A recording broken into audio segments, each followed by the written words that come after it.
Okay, it's Thursday night Armada at Gigabytes, and I'm running a slightly different list from the one I ran on Tuesday. I've got 3 YT2400s and Rogue Squadron, which gives me 2 points to play with. I have a CR90 with turbo laser reroute circuits. I have a Star Cruiser with engine techs, Maydeen, spinal armaments, gunnery teams, skilled first officer, and leading shots.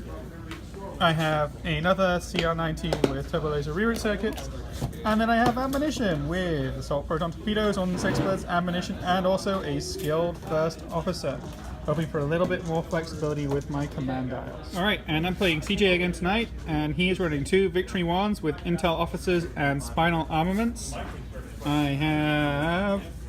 He has Gerard with Comsnet and a Gozanti, and then he has my favorite ship in the entire world, Demolisher with APTs, ordnance experts, and engine techs.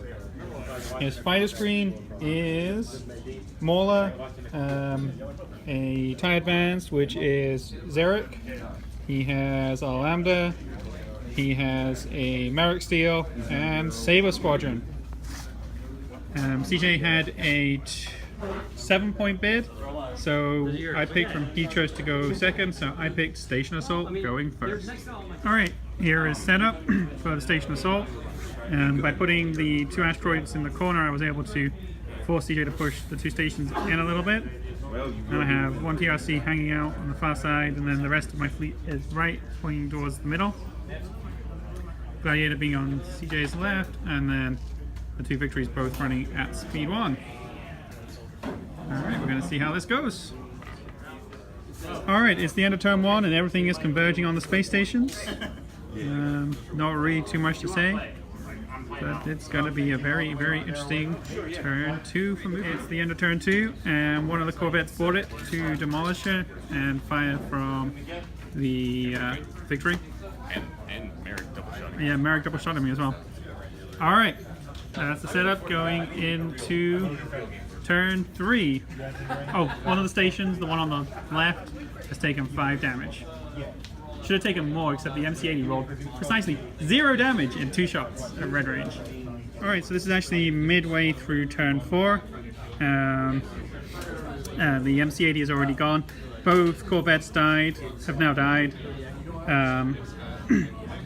The Victory has taken 3 hull damage now.